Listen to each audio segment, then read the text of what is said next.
자, 혹시 모를 구멍을 메우는 것은 물론 고등 내신, 수능까지 커버하는 완전 학습 for grammar. 이번 강의는 부정대명사입니다.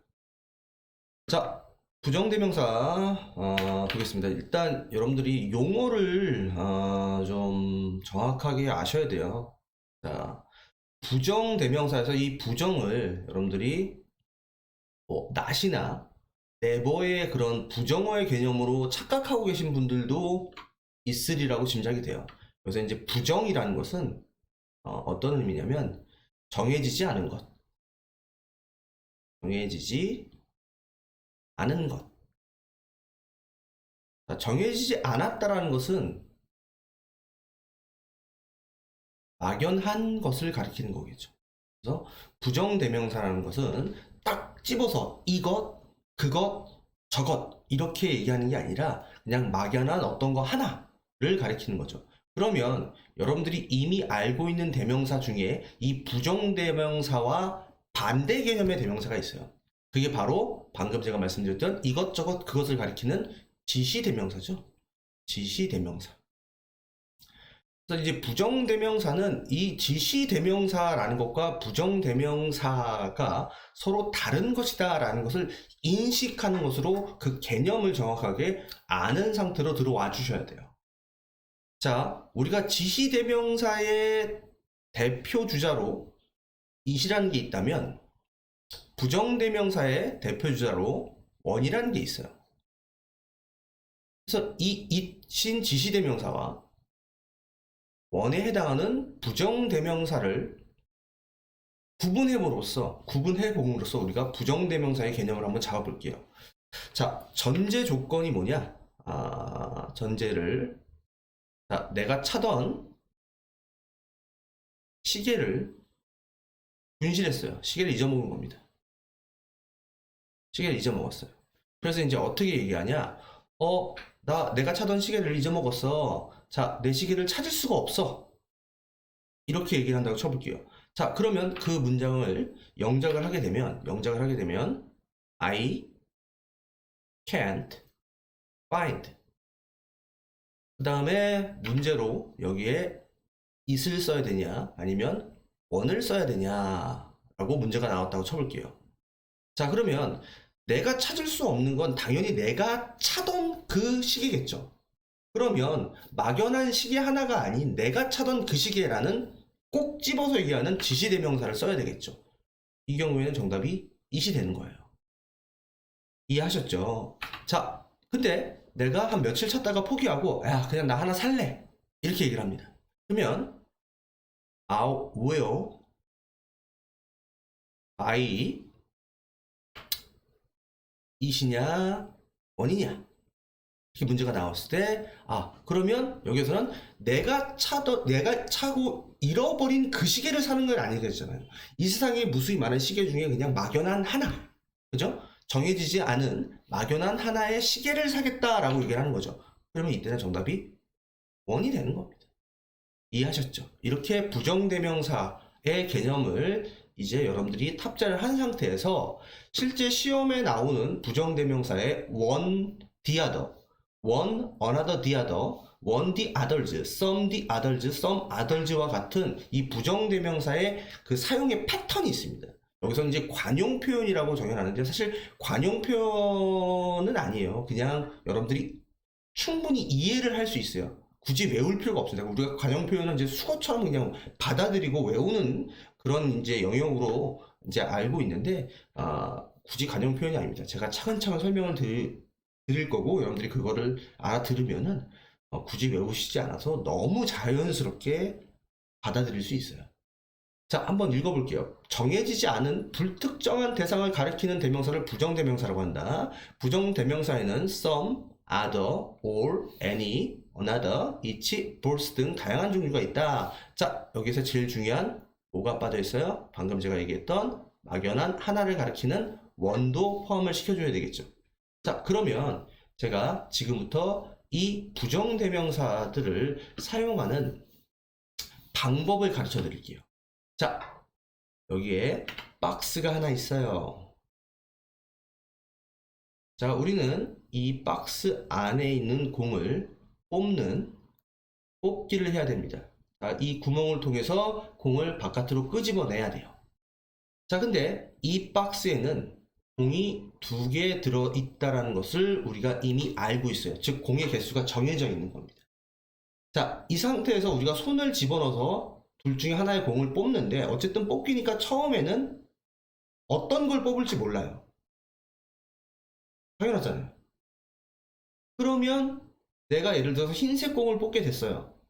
그러면 내가 손을 집어넣어서 흰색 공일지 까만색 공일지를 알고 뽑는 건 아니잖아요. 그럼 정해진 걸 쓰면 안 되겠죠. 그러면 여기에서 여러분들이 it을 쓰면 안 되는 거예요. 무슨 말인지 알겠죠? 그러면 뭘 써야 되냐? 바로 원이라는 걸 써야 됩니다. 정해지지 않은 첫 번째 거를 가릴 때 우리는 원이라는 걸 써야 돼요. 원이라는 걸 써야 됩니다. 알겠어요? 그 다음이 중요해요. 그 다음. 자, 원을 뽑고 나면 이 나머지 것을 뽑아야 되는데, 나머지 혹은 그 외에 라는 의미가 자연 발생을 하게 됩니다. 얘 빼고 그럼 나머지 거 이렇게 된단 말이에요. 그 외의 거 이렇게 된단 말이에요. 그 나머지 그 외의 의미가 뭐냐면 영어로는 other라는 것을 사용합니다. other라는 걸 사용해요. 자, 근데 여기에서 여러분들이 초점을 맞춰줘야 되는 건 뭐냐면 이 안에 공이 2개밖에 없어요. 그럼 이제 하나를 뽑았단 말이에요. 그러면 뽑을 수 있는 공은 나머지 하나로 정해지죠. 물론 무슨 색깔인지는 모르겠지만 뽑을 수 있는 공의 개수가 정해진단 말이에요. 그랬을 때 우리가 무슨 관사를 써야 되냐? 정관사 더를 써야 됩니다.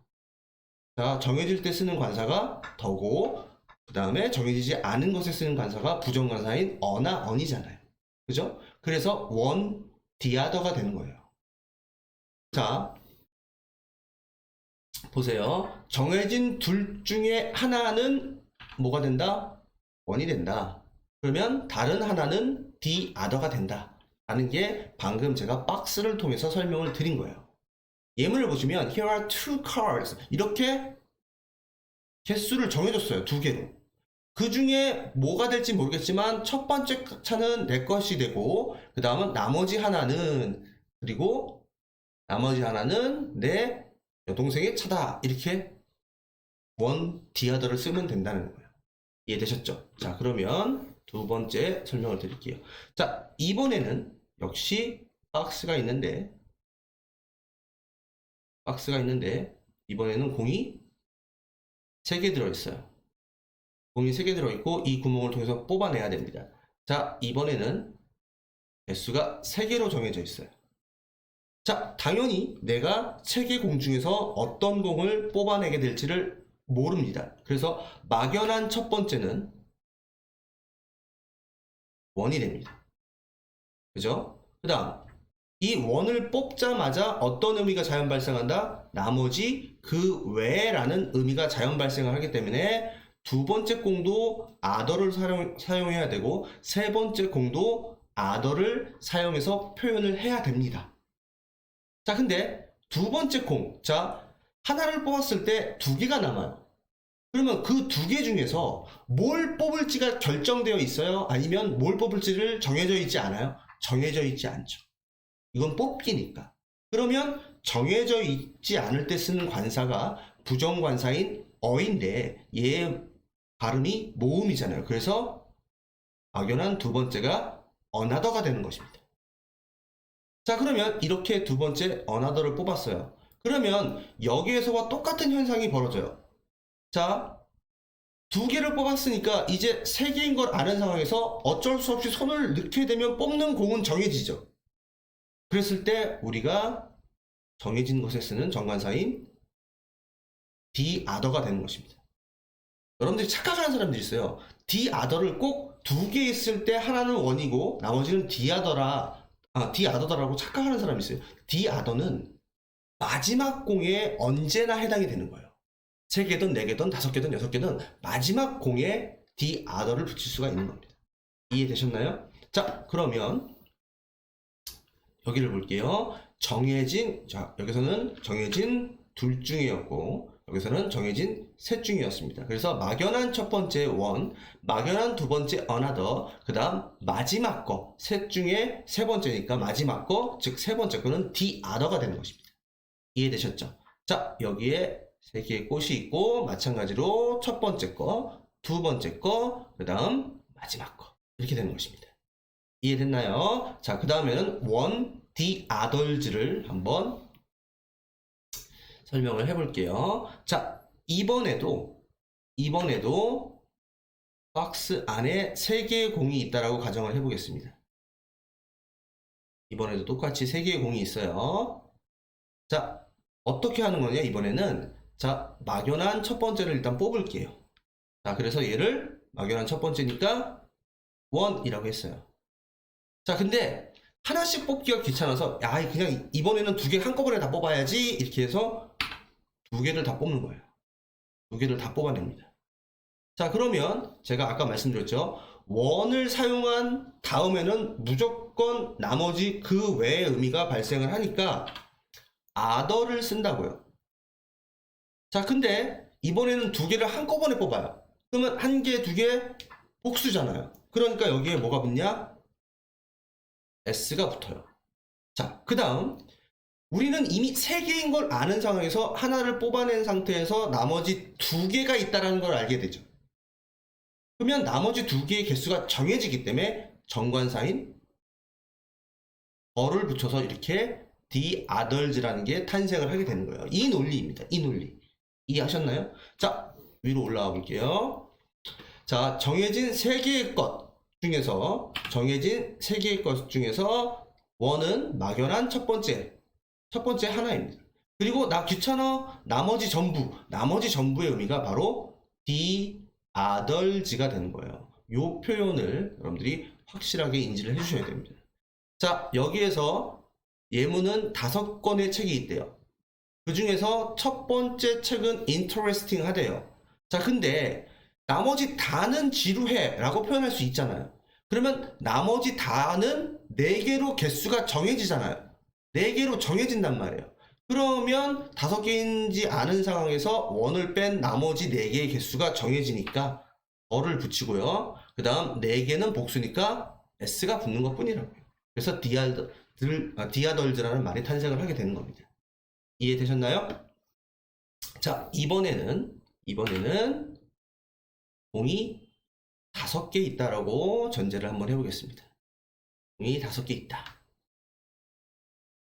하나, 둘, 셋, 넷, 5 이렇게 해볼게요. 자, 이번에는 최초로 어떤 시도를 하냐면 처음에 하나만 뽑는 게 아니라 여러 개를 뽑아볼게요. 예를 들어서 우리가 한 2개 정도를 한꺼번에 뽑는다 라고 해볼게요. 그러면 원을 쓸 수가 없잖아요. 이럴 때는 뭘 쓰게 되느냐? 바로 정해지지 않은 몇 개라는 썸을 쓰게 됩니다. 썸을 쓰게 돼요. 이해되셨죠? 그래서 첫 번째 게 뽑히고 나면 또 나머지는 other를 붙여서 사용을 하게 됩니다. 자, 이렇게 되면 썸 뺐어요. 그러면 나머지의 개수를 우리가 알 수 있어요, 없어요? 알 수 있죠. 어떻게 알 수 있어요? 나머지의 개수는 굳이 수학 공식으로 쓴다라면 O-썸이 되죠. O-썸으로 나머지의 개수가 정해지잖아요. 그죠? 자, 그러면 이렇게 나머지의 개수가 정해졌을 때 우리는 정관사인 뭘 써요? 어를 쓰죠. 그죠? 그 다음 몇 개예요? 3개잖아요. 2개 뽑았을 때 3개잖아요. 그러니까 S가 붙게 되는 거죠. 즉 얘도 디아덜즈, 얘도 디아덜즈. 즉 여기에서는 처음에 1개를 뽑는 게 아니라 여러 개를 뽑을 때는 어떻게 하느냐? some 디아덜즈가 된다는 걸 보여드리는 겁니다. 자, 여기 보시면 some 디아덜즈 이렇게 돼 있어요. 자, 옆에 예문을 볼게요. 5권의 책이 있어요. 자, 근데 그것들 중에 몇 권은 영어 책이에요. 그래서 몇 권에서 썸을 썼어요. 그러면 5권 중에 썸을 뺀 나머지가 정해지죠, 개수가. 그러니까 the others라는 표현을 여기에 쓰게 되는 것입니다. 이해됐나요? 이해되셨죠? 자, 그 다음 마지막 상황을 볼게요. 자, 이번에는 몇 개인지 숫자를 모르는 상황입니다. 이 안에 공이 몇 개 있는지를 몰라요. 그냥 무작위로 이렇게 있다가 쳐볼게요. 몇 개 있는지를 몰라요. 자, 이 상황에서 처음에 무작위로 여러 개를 뽑습니다. 그러면 원이 아니라 한 개가 아니라 여러 개를 뽑으니까 썸이 되겠죠. 그죠? 그 다음 썸을 쓰고 나머지는 무조건 other를 붙이는데 문제는 얘가 남아있는 개수가, 즉 정해진 숫자를 모르는 상황에서 남아있는 개수가 뭔지를 몰라요. 몇 개인지 모릅니다. 그래서 정관사 덜을 쓸 수가 없어요. 그러면 이제 부정관사인 on을 붙이려고 another를 붙이려고 봤더니 남아있는 개수가 한 개가 아니라 여러 개예요.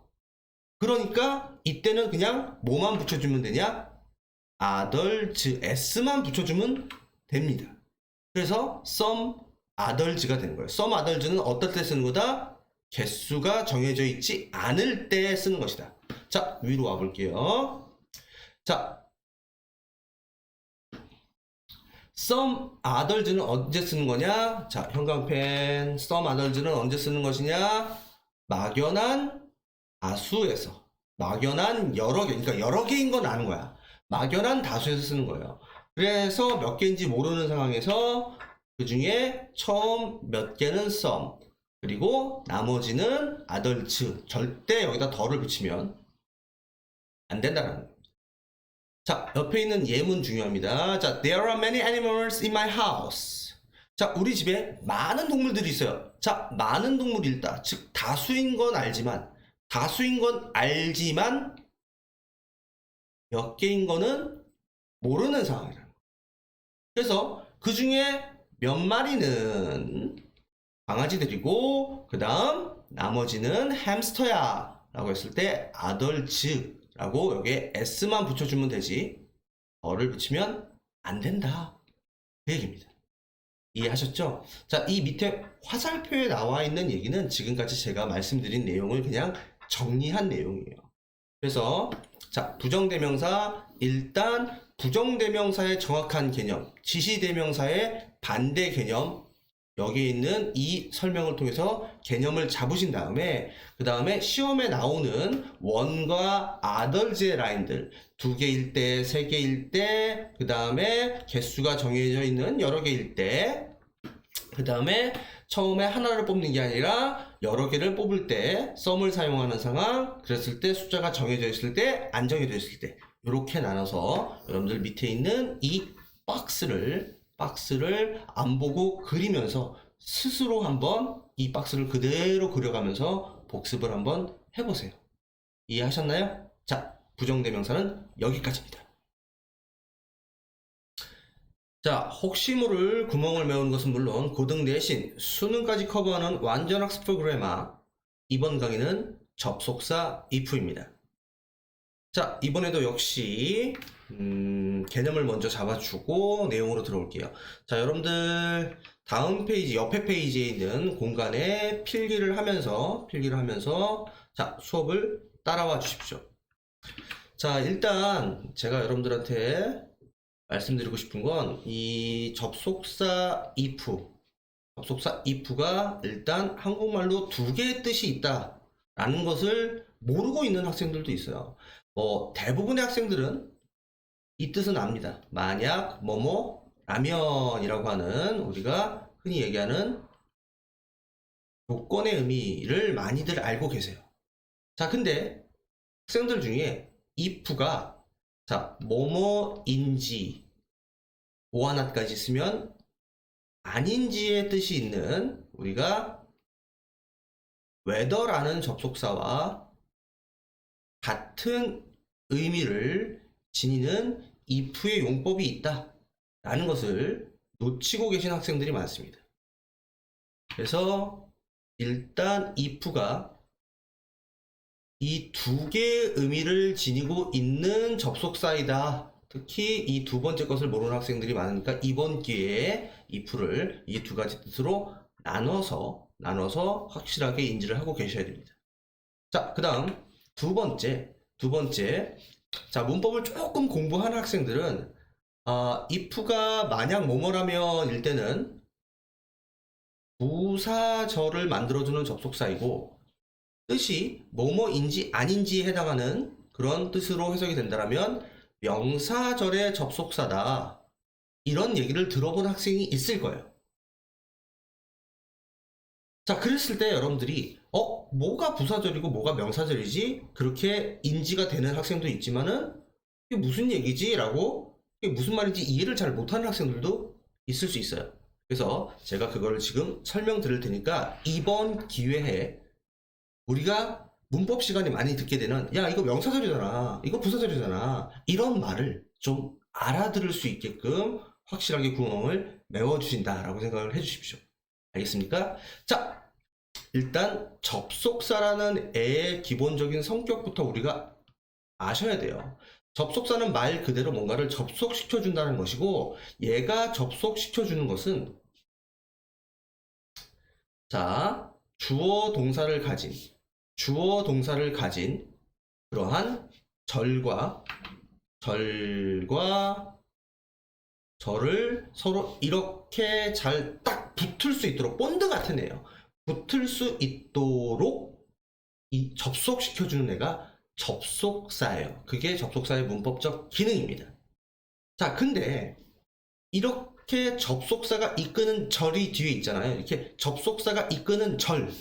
자, 요거를 하나의 덩어리로 표현을 해보면 이렇게 접속사 때문에 하나의 덩어리가 되는 이 접속사가 이끄는 이 절이 문장에서 무슨 역할을 하는지에 따라서 이 절은 명사의 역할을 하는 명사절, 이 절은 형용사의 역할을 하는 형용사절, 이 절은 부사의 역할을 하는 부사절이 될 수도 있어요. 부사절이 될 수도 있습니다. 자, 근데 지금 if라는 애는 그 중에서 뭐하고 뭐를 동시에 할 수 있다는 얘기예요. 지금 여기에 결론으로 나와 있지만 if는 조건을 나타내는 부사절과 그 다음 명사절의 역할을 동시에 수행할 수 있다는 거예요. 단 무엇을 했을 때, 즉 부사절일 때의 의미와 명사절일 때의 의미가 서로 다르다라는 걸 아셔야 되죠. 자, 그러면 우리가 어떨 때는 만약 뭐뭐라면을 읽어야 될지 어떨 때는 뭐뭐인지 아닌지로 읽어야 될지는 이 네모칸이 명사냐 부사냐를 식별할 수 있어야 된다는 거예요. 그럼 간단하죠? 뭐가 간단해요? 여러분들은 이미 알고 있어요. 명사는 뭐예요? 주어, 목적어, 부어 하잖아요. 부사는 뭐예요? 문장 전체나 동사를 수식하는 애가 부사잖아요. 그러면 여러분들이 if절을 만났는데 만약에 그 if절이 명사처럼 주목보를 해요. 그러면 뭐뭐인지 아닌지로 읽어야 되고 만약에 내가 만난 if절이 지워도 상관없는 수식의 역할을 하고 있어. 전체 문장이나 동사를 꾸며주고 있어. 그러면 만약 뭐뭐라면 이라고 읽어주시면 되는 거예요. 이해하셨죠? 다시 이야기합니다. if는 부사일 수도 있고 명사일 수도 있고 부사일 때 뜻과 명사일 때 뜻이 다른데 그러면 우리가 모양만 보고는 얘가 부사여서 만약 뭐뭐람일지 이 모양만 보고는 명사여서 뭐뭐인지 아닐지로 읽을지는 모양만 보고는 모르잖아요. 문장 내에서 이 네모칸이 어떤 역할을 하는지를 판단할 수 있는 문법적 분석 능력이 필요하다. 그 얘기를 하는 겁니다. 자, 다시 옆에 페이지로 돌아와 볼게요. 자, 첫 번째 예문을 보시면 If you exercise every day, you can get healthy. 자, 얘가 지금 조건이죠. 부사절이죠. 네가 매일 열심히 운동한다면 너는 어떻게 됐어요? 건강해질 수 있어요. 그러면 지금 이 if절은 이 접주동의 if절은 이 if에 의해서 여기서부터 여기까지가 하나의 덩어리가 되는데 얘가 반드시 전체 문장에서 필요합니까? 자, 당신은 건강해질 수 있어요. 이것만으로도 완벽한 문장이죠. 앞에 있는 얘는 맨 앞에서 전체 문장을 꾸며주고 있는 부사의 자리에 있단 말이에요. 부사의 자리. 이게 바로 부사절이죠. 자, 부사절일 때 if는 만약 뭐뭐라면 이란 뜻이라는 거죠. 이해되셨어요? 밑에 있는 예문 보세요. If you study hard. 네가 만약에 열심히 공부한다면 너는 완벽한 성적을 얻을 거야. 너는 완벽한 성적을 얻을 거야. 라고 말할 수도 있어요. 자, 근데 맨 앞에서 역시 문두에서 전체 문장을 꾸며주는 부사절의 역할을 하니까 얘가 만약 뭐뭐라면 이라는 의미가 자연 발생을 한다는 거죠. 그 다음 여러분들 아시다시피 부사는 앞에 있을 수도 있고 뒤에 있을 수도 있잖아요. 그래서 이 문장과 이 문장은 의미적으로 다르지 않다요. 자, 근데 여기에 if는 뭐뭐인지 아닌지의 의미로 명사절을 이끌기도 한다. 자, 여기 있는 이 예문을 한번 볼게요. 자, 이 문장의 주어는 의문문이긴 하지만 얘가 주어예요. 그 다음 know는 무엇을 알다에 대한 삼형식 동사입니다. 자, 그러면 이 know에 대한 목적어가 누구냐는 거예요. 지금 이 if라는 접속사 뒤로 주 동의 절이 하나의 네모칸이 됐습니다. 그러면 이렇게 만들어진 이 네모칸이 지금 동사 know에 대한 뭐의 역할을 하고 있어요? 뭐의 역할을? 목적어의 역할을 하고 있습니다. 전체 문장의 목적어의 역할을 하고 있어요. 그러면 여러분들 생각해 보세요. 목적어를 할 수 있는 품사가 누구냐고요? 명사죠. 그래서 이 네모칸은 지금 명사절의 역할을 하고 있는 것이고, 그때 이 if는 뜻이 뭐다? 뭐뭐인지 아닌지. Do you know? 너 알아? 그녀가 샀는지를 오하나까지 있어서 샀는지 아닌지를, 너 휴대폰을 샀는지 아닌지 알아? 이렇게 되는 거죠. 이해됐죠? 자, 그리고 이때 이 if는 자, 앞에서도 말씀드렸지만 이 if는 뭐로 바꿨을 수 있다? whether라는 것으로 바꿨을 수도 있다. 거기까지 아셔야 되는 거예요. 이해되셨죠? 그래서 앞으로 if를 만나면 무조건 만약 뭐뭐라면 이라고 판단하지 마시고, 이렇게 만들어진 네모칸, 이렇게 만들어진 네모칸, 이렇게 만들어진 네모칸이 부사냐 명사냐를 구분해서 해석을 달리 할 수 있어야 됩니다. 이해되셨죠? 그 다음 부사절의 시제. 자, 얘는 제목을 좀 바꿔주세요. 얘는 시, 조, 부 라고 문법 시간에 수업을 들은 학생도 있고 아직 안 들은 학생도 있을 텐데, 자, 시조부가 뭐냐? 이 시조부를 풀어서 써드리면, 자, 시간, 조건의 부사절에서는 현재 시제가 미래 시제를 대신한다. 이 개념을 정확히 알고 계셔야 돼요. 자, 다시 설명할게요. 시간이나 조건의, 자, 시간의 뜻, 조건의 의미를 나타내는 무슨 절입니까? 무슨 절? 부사절입니다. 부사절에서는 현재 시제가 미래 시제를 대신한다. 즉, 이렇게 이해하면 돼요. 미래 시제를 써야 될 것 같지만 현재 시제로 써야 한다 라고 인지를 하시면 됩니다. 알겠어요? 자, 여기 두 칸의 예문이 있는데 이 첫 번째 예문은 그냥 한번 읽어보세요. 그냥 한번 읽고 지나오시고, 중요한 건 여기입니다. 자, 한번 가볼게요. If I go to New York, I will buy your gift. 자, 내가 뉴욕에 가면요, 내가 너한테 선물 하나를 사줄 거야. 아직 뉴욕에 안 갔죠. 앞으로 뉴욕에 가는 거잖아요. 그럼 우리가 상식적으로 생각했을 때 지금 가는 게 아니라 앞으로 갈 건데, 그러면 미래 시제인 will go를 써야 될 것 같지만, 방금 선생님이 기준으로 잡아준 시간이나 조건의 무슨 절? 부사절. 자, 지금 그러면 이 문제를 풀려면 역시 얘가 전체 문장을 꾸며주는 부사절이다라는 걸 판단할 수 있어야 되겠죠. 부사절일 때만, 시간이나 조건에 부사절일 때만 현재 시제가 미래를 대신해요. 그래서 여기에 현재 시제로 go를 써야지 will go를 쓰면 안 된단 말이에요. 안 된단 말이에요. 무슨 말인지 알겠죠? 그러니까 이것도 한번 생각을 해볼 필요가 있어요. 자, I don't know. 나는 모르겠어요. If he will buy you a gift. 위에 있는 문장을 활용해서 써볼게요. 자, 난 모르겠습니다. 그가 너에게 선물을 사줄지를 모르겠대요.